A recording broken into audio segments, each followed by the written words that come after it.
All right, everybody, welcome back to another episode of Difficult Conversations by Supply the Why. My name is Dean. I'll be your conversational tour guide tonight. First off, a little housekeeping. I apologize. I was running a couple minutes late. I had daddy duties that held me up, so I didn't keep you waiting too long. So without further ado, we're going to go ahead and bring on our very special guest, Mr. Joe Willis. Joe, how you doing? Hey, good evening. Thanks for having me. Hey, man, thank you for taking the time to be here. Thank you very much. So, Joe, tell us a little bit about what your background and what you got going with First Help and all the amazing work you're doing to help people that maybe might be a little hesitant to ask for help. Hey, so the short version is I'm the chief learning officer with an organization called First Help. Now, First Help, the mission is in our name: honor, educate, lead, and prevent. We work to end the stigma that surrounds mental health for first responders. And we do that through honoring those we've lost to suicide by remembering who they were and how they served prior to being lost. We educate the public servants, leaders, elected officials on the statistics, but also what surrounds the profession and some of the troubles and trials that first responders go through.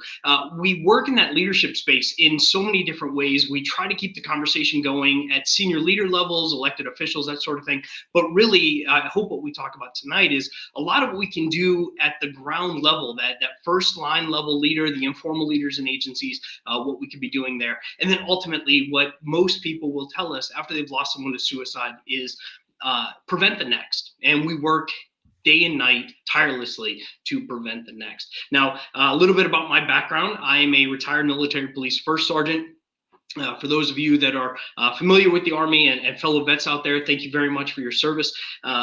I truly miss the clowns, but not so much the circus. After retirement, I tell you, I absolutely love my life and have loved the service.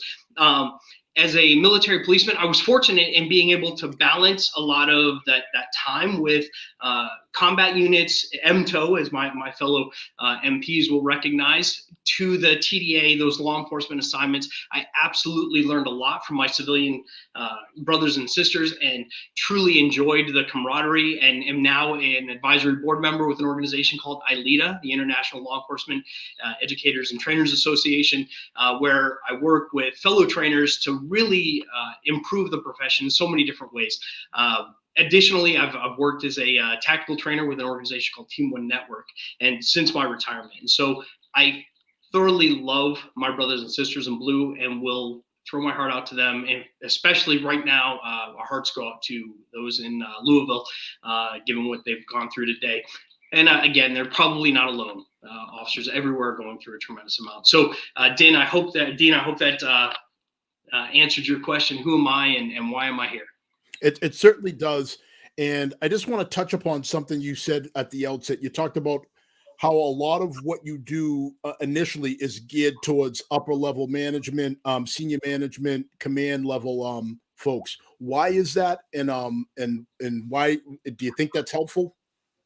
I do. And I say that we try to balance it. So why we address so much of the senior leaders in this space is because they're the purveyors of culture. You, as a senior leader in the space, are a purveyor of the culture. You own the culture of your organization. And there's so much that rides on your ownership of that. And so the more we can influence the conversation at your level, the more vulnerability and authenticity and genuine, sincere leadership that happens at that level, the more effective we'll be. But I mean, we all know that a lot of times it's grassroots, so we work there too. We work with trainers and frontline leaders, sergeants, lieutenants, corporals, where leadership happens at the ground level. But strategically, operationally, it has to happen at senior leader levels. So I'm going to ask you a little bit. What is it like when you go into or you have these conversations with senior leaders and you try to pitch your product and you say, listen, I'm trying to sell you on something that is preventative. And I think when you and I spoke, the other day, we talked about how you're really trying to sell people on something that's not, there's no way to measure if it worked or not. So do you find that to be a big hurdle? Like, what is that like? It's a mixed bag. I will tell you, when we first started this conversation in 2016, it was very different than it is today. today, what we're finding is there are a lot more forward-leaning, ready to embrace the challenge senior leaders than there were a few years ago. That could be for any number of reasons. The data is more prominent. It's much more well known. The stigma is much more relevant today, or at least I think it's been relevant throughout our entire lives and definitely through our careers, but a lot more readily discussed. I also think that a lot of a generation that is slightly younger than you and I are coming into the senior leader spaces in the workforce and ready to have conversations that we, and I can only speak for me, but you may have had, and judging based on some of your previous conversations, I watched the show, we were kind of dissuaded from, right? We were told, suck it up, drive on. And I would tell my family, if we talk about this publicly, there's a chance I'm not going to keep my job, right? So, and I know I'm not alone in that. I know there are a lot of others that have had that conversation. And so I think some are coming into the space that are ready to have that conversation. So it's different now than it used to be, even 5 years ago, but it's still sometimes a challenge. And it could be for any number of reasons. First of all, one of the things I do when I walk into a room and I'm ready to do training, I ask the group, how many of you work in wellness and resilience full time? And I will get in a room of 50 people, perhaps one that kind of does this, right? Like they are the wellness coordinator in the room and they look around at everybody else. And even that person I challenge, is this the only thing you do? Because the reality is, as a senior leader, I don't care if you're a sergeant or a chief, as it works its way down, as the rubber meets the road, the challenge of day-to-day leadership becomes very evident. You've got everything from strategy and policy to behavior to pick a subject that you're trying to deal with. And so, no, wellness is not your number one priority until we start peeling back the onion. And maybe we'll talk about a little bit of that today. So it's interesting that you bring that up because, and again, I don't want to get too far ahead, but wellness is, I would make the argument, it's part of everybody's job to some degree. And the higher up in the organization you go, the more important it is for you to embrace that. And I'll give people a very simple example. Very few people do their job because they love it and would do it for free. So making sure that people get paid properly and get paid on time is part of wellness. Like you're taking that worry because we all, most of us that work for a living have some level of financial obligation and financial burden, and it's worrisome. So taking that off the table, making sure that people are going to get paid right and paid on time is an important part of wellness. Absolutely. And pick a training topic. It doesn't matter what it is. I just watched a First Amendment audit today, right? And it was painful to watch. But as I watched it, it occurred to me, training. It doesn't matter what the training topic is. If you're investing yourself in your people and making sure they're properly trained for their job, it's part of wellness. It's part of their readiness. It's part of preparedness, and it's part of stress reduction. So without going any further down the rabbit hole, let's get right into how do you prepare people to kind of confront this before it becomes an issue. We talked a little bit about preventative strategies. So what kind of preventative strategies are you using? Yeah. So here at First Help, we operate off of what we call our Responder Readiness Hub, right? So responder readiness really starts with the individual responder. Now, tonight I'm talking primarily to a law enforcement audience, I think, but judging that you've got a tremendous audience, I'm thinking it goes much broader than that. There's a chance I'm talking to at least one firefighter, a nurse, a paramedic, a dispatcher somewhere. I guarantee it because you're following this as well. So when we look at the responder, we have to look at performance, persistence, and prevention. On the performance side, stress. The reality is stress is inevitable. We're gonna deal with it. The reality is we have to learn how to embrace it. Now, Dr. Kelly McGonigal is where we draw a lot of our stuff from, but there is a tremendous amount more that we pull into this that if there were plenty of time, maybe we'll talk about it, I don't know. But when we first experience a stressful moment, we have the desire to experience fight or flight. Our polyvagal response kicks in, and that elephant, as we talk about in our class, we've got an elephant and a rider. The elephant is all of the mid and lower brain stuff that's going to happen. It's concerned about three things, basically. Can I eat it? Can it eat me? And can I mate with it? Sitting on top of that is the rider, right? And that's our prefrontal cortex, where all of the executive function happens. In the fight or flight moment, that elephant begins to make a sound or do something. And that is our body's stress response. It is physical, it's emotional, it's cognitive, and it becomes behavioral in some way. Those are like a dashboard, the gauges that start to happen. And when those start to happen, we say that's like the elephant making that noise, which if you had a sound effect, Dean, I'd recommend making it, because for my own dignity, I'm not going to. But when it makes that noise, I have a choice to make. My prefrontal cortex can engage. And Dr. Stephen Covey tells us that we have an obligation to give us about 90 seconds between stimulus and response to make sure that we're not just spontaneously reacting, right? In that moment, what we recommend is asking ourselves, how would my future self want me to respond? And that activates a little bit deeper, not deeper, but higher level of thinking. And Kelly McGonigal tells us that we have essentially 3 basic responses from there that we can come to. We've got a challenge response, which is, in this moment, I'm going to rise to the challenge. Archilochus says that we don't rise to the challenge, we sink to the level of our training. But the reality is, you get this, and we've prepared for that, right? So in this moment, I can meet this challenge. And so many of us are prepared to do this. And without a doubt, the majority of people listening to this podcast have. And so that's one option. I can rise to this challenge, or at least meet it. The other one is, I can be excited about this. And I hesitate to say this on a podcast, but I will to some extent. But in a closed group, I get people talking about that excitement we feel the first time the lights and sirens come on and you're moving to something.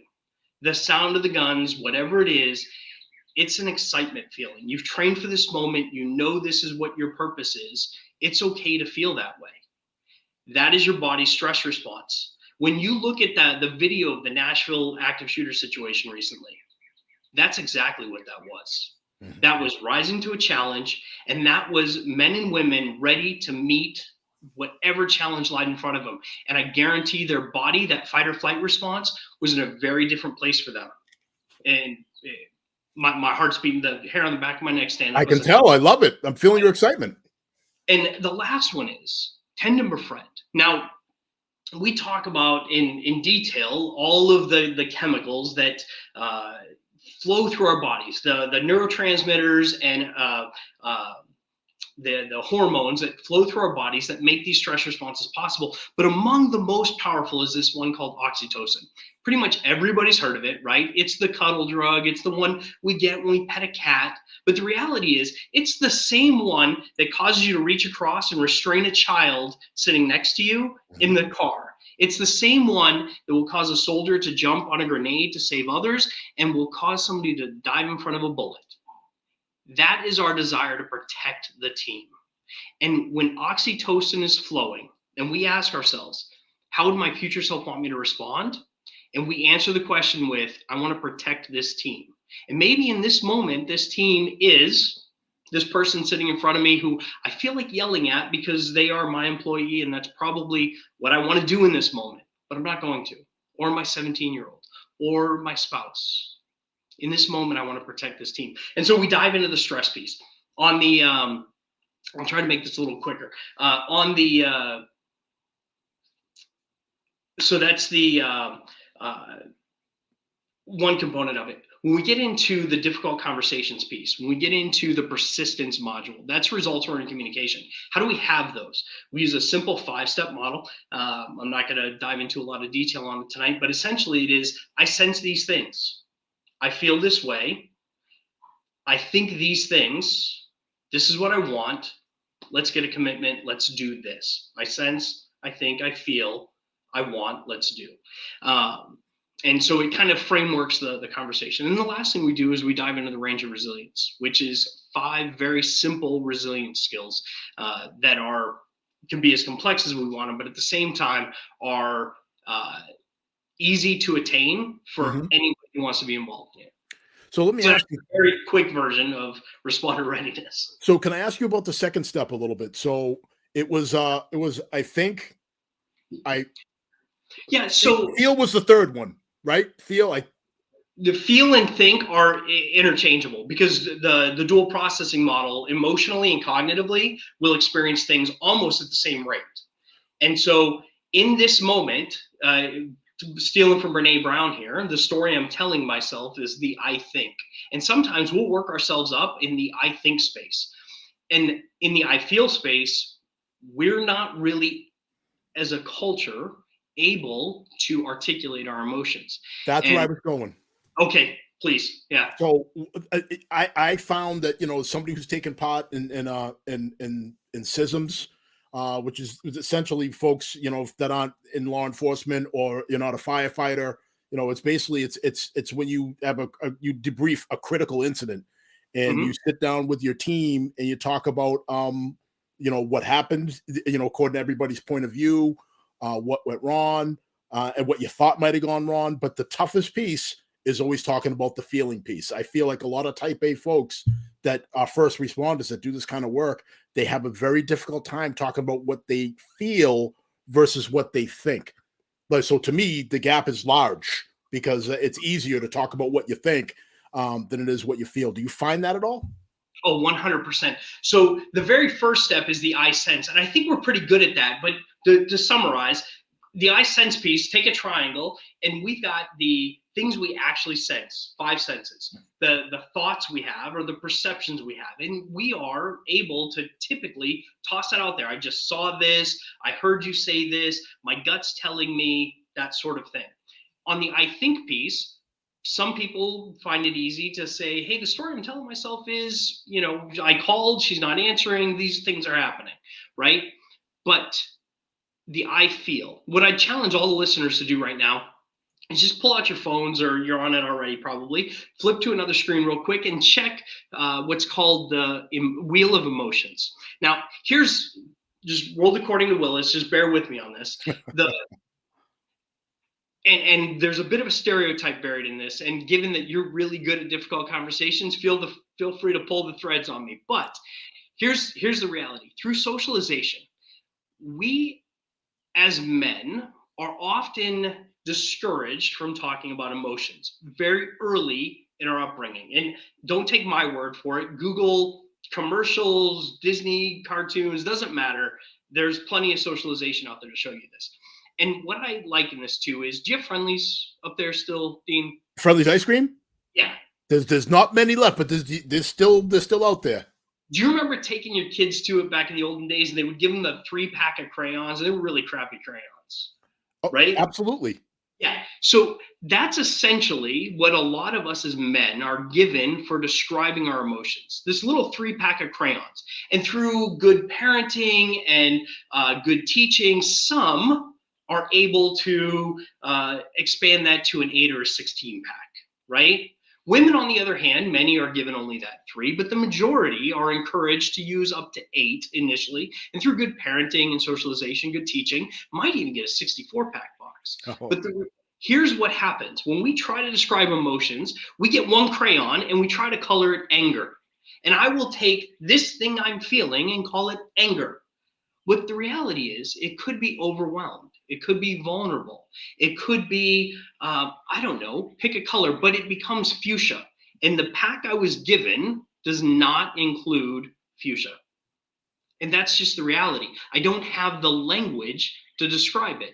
And here's where I think that we all have an obligation as leaders in this space of wellness. And I don't care if you are a DT instructor, a BLS instructor, it doesn't matter to me, or a sergeant, a captain, doesn't matter. We have an obligation to encourage speaking when it comes to our emotions, because people will default to anger. It may not be anger you feel. And I think that's one of the things that we could do a lot better at, is just pulling the thread on, what is it really? I wish I could pull the thread on that, but you caught me. I was nodding my head. I love that crayon analogy. That makes a ton of sense. That you have people, they just can't figure out how to access their feelings because, to your point, especially in our generation, you look like you're probably around my age, where I am closer to 50 than I am 40, and it just wasn't the way it was done when we were young. It was just kind of like, suck it up and go back out there and all that. But you're right, the younger generations, they want to discuss things. They want to talk about the why, and they want to be included, and they do want to talk about their feelings a little bit more. So that's been an adjustment. Being a supervisor of people in that generation, and now being a senior member of a law enforcement agency. So great point there. I like that a lot. So can we talk a little bit about somebody's in crisis, right? And I'm hoping that this show finds somebody somewhere that really needs to hear this information. How do you help people that come to your organization because they're struggling? Yeah. So there is, it's very contextualized. On a national level, you've obviously got 988, right? Which is a tremendous resource that has grown exponentially over the last few years. As far as, so, Joe, can you just talk about that? I don't want to assume that people know what that is. 988.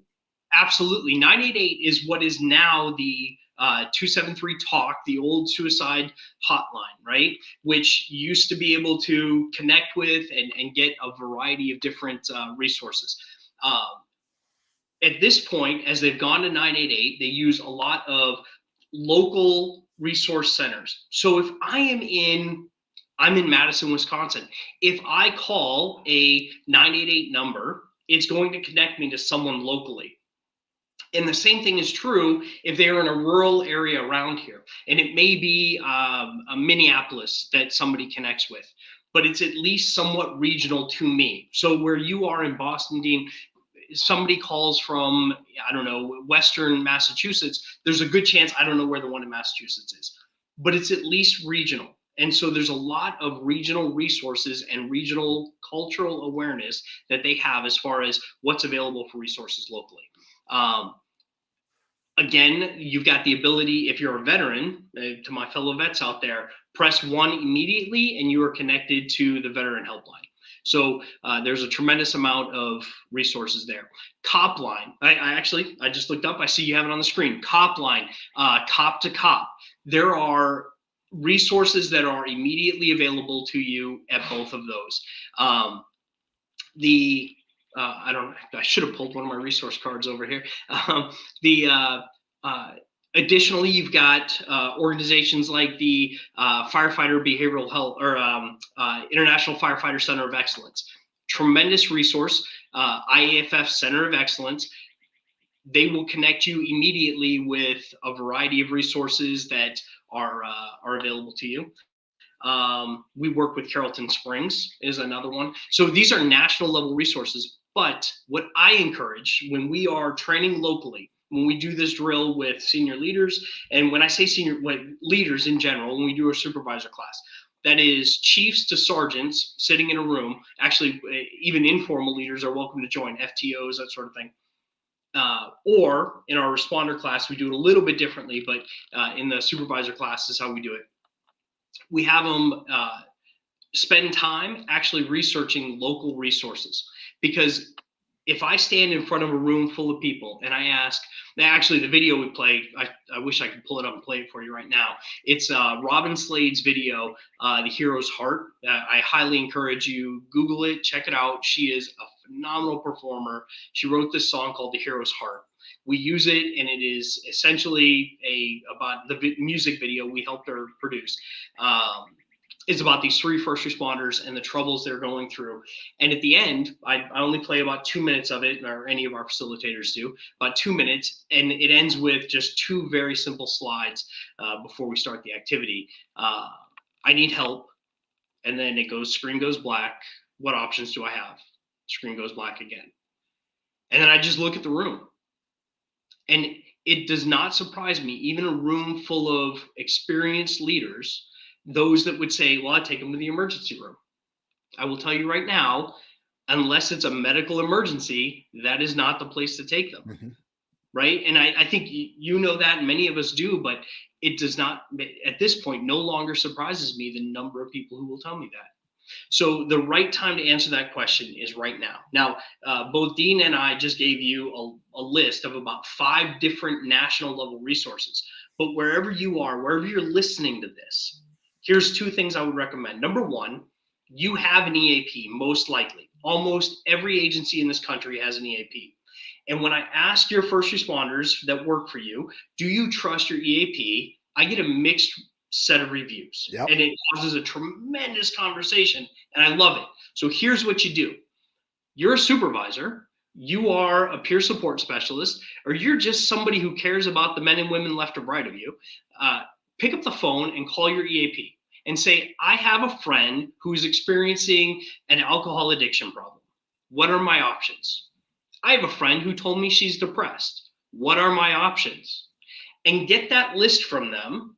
And then you call that list. Start having a conversation with those people and make your own list of who I would trust. Now, you can do this. One of the examples that was just given at a conference I was at in Ocean City, they said, got the list from the EAP. Number one on the list had anti-police rhetoric on their Facebook page. How well is that going to go? Next, right? But when's the right time to find that? The wrong time to find it is when I've got this person sitting in front of me saying, Joe, I need help, right? And so if I were local, if I were still in an agency, if I were a leader, that would be one of the things I would do, especially if I'm in peer support or in that space. I was at one agency and it was all leaders in the room, sergeant and above.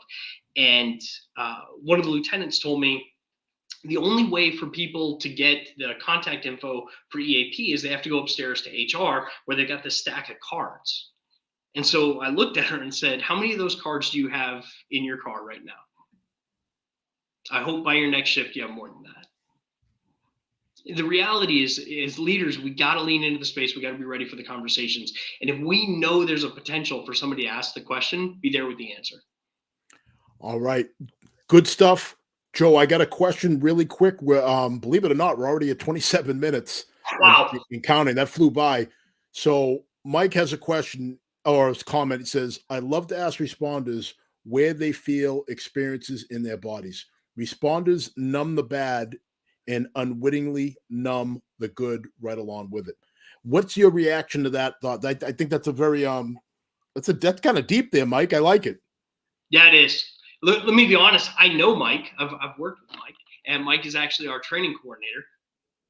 And so it is a tremendous question. And what we've experienced is that all of us have a tendency of, as we experience a bad, we want in some way to numb it, whether it is to push it down and deny it or to self-medicate. We want to get rid of those bads. But the thing about getting rid of bads is we don't acknowledge the fact that it also numbs the goods. If you look at that, a great example, most of us have seen it, but I'm going to promote it one more time. Brene Brown's video on vulnerability. She does a great job explaining this, that when we numb the bad, we have no choice but to numb the good. And I think what Mike might be getting at there, and Mike, feel free to chime in one more time with this. There's a risk that each time we take that sandpaper and we try to smooth over the bad, right? We have no idea how much of the good is going with it. And before we know it, there's not much left to the surface. And there's very little left to give to the people around us. And by that, I mean, yes, I'm talking largely to leaders tonight, but whether you're a peer support specialist, but the reality is I'm talking to men and women who have wives and kids and husbands and parents, right? We have very little left to give them. And so at the end of the day, when you numb the bad, you're numbing the good. And when we fail to lean into any amount of emotion, we have no idea what's going with it. That's a gem right there, Joe. I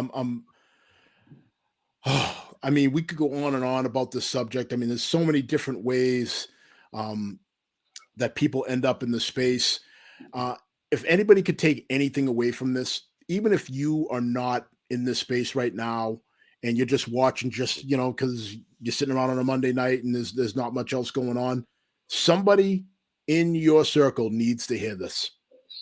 You can bet on that, whether you're military, fire, our dispatch brothers and sisters, certainly our police officers. Somebody needs to hear this, and you'd be doing them a favor sharing this and just sending it out blindly, saying, "Hey, this is worth the half hour or so to check out this information." And you'll never know if you help that person, but you could pretty much guarantee that somebody somewhere will benefit from this. I don't think anybody. Anytime you have a loss like this, there's very few people that say, "Hey, I knew that was going to happen." People are usually caught off guard and they're shocked. So please get that out there. So Pat says, excellent info. Hoorah. And Mike says, love the conversation. So much great info. So Joe, really quick, tell us how people can follow you. If people want to learn more, certainly if people want to reach out to you or Blue Help, First Help, if they want to do that without, they want to do it quietly and privately, how can they do that? So the easiest way is to follow us at firsthelp.org, 1sthelp.org. You'll be able to find all of our social media, the website. We have all of our statistics available right there on a page called The Numbers. If you want to reach out to me directly, Joe at firsthelp.org, Joe at 1sthelp.org. I'm available on LinkedIn and other social media platforms. And actually, we're going to be up in the New England area, Dean. I don't know if I've even had a chance to talk to you about this. So it's actually going to be one of our other trainers, Mike, who was just on here with a question a minute ago. He's going to be up in Concord, New Hampshire on May 15th. Chicopee, Massachusetts on May 16th. And then we're looking for someone out your way. We've got potential going with some folks in the Boston area for May 17th. And so we are looking forward to being up there. This is all grant funded training. If you want to learn more about that, firsthelp.org/training, you'll be able to find all of our training information there. Grant funded, completely free to agencies in that area. So are you looking for a venue that third date? Are you looking for a venue? Is that what it is? We are. In fact, actually, we thought we had one, and then I don't know, Mike. Feel free to jump in here by chat or whatever, but we can reach out afterwards for sure. But no, we are actually looking for a Boston area venue somewhere on the 17th, somewhere a little bit more towards the east. Well, I'll tell you what. I'm going to say this. Have you reached out to the MPTC, the Municipal Police Training Council of Massachusetts? Okay. That's that because they have some great spaces where they host a ton of training, and they train a lot of our law enforcement personnel. That might be an option, but if you're looking for something bigger, there's no shortage of colleges and universities around here either. So we can certainly talk offline on that. So Joe, I just want to thank you again for taking the time out to have this difficult conversation. It's not a sexy topic. People don't go, ooh, suicide prevention. But if you have been in this line of work for a long time, you're going to know somebody who this has touched. And when you feel that kind of a loss, when you're at when you work with somebody, or you went to the academy with somebody, or even if you were in a training with somebody, and next thing you know, they're gone because they weren't able to overcome what was eating at them. It hurts. So thank you for doing this. Well, thank you for having us. All right, folks. Well, that's going to do it for tonight's episode. If you like the content, please please share, and please follow us on all your favorite social media and podcast platforms. So on behalf of Joe and everybody else, have a great night. And as always, #supply the why. Good night, everybody. Good night, everybody.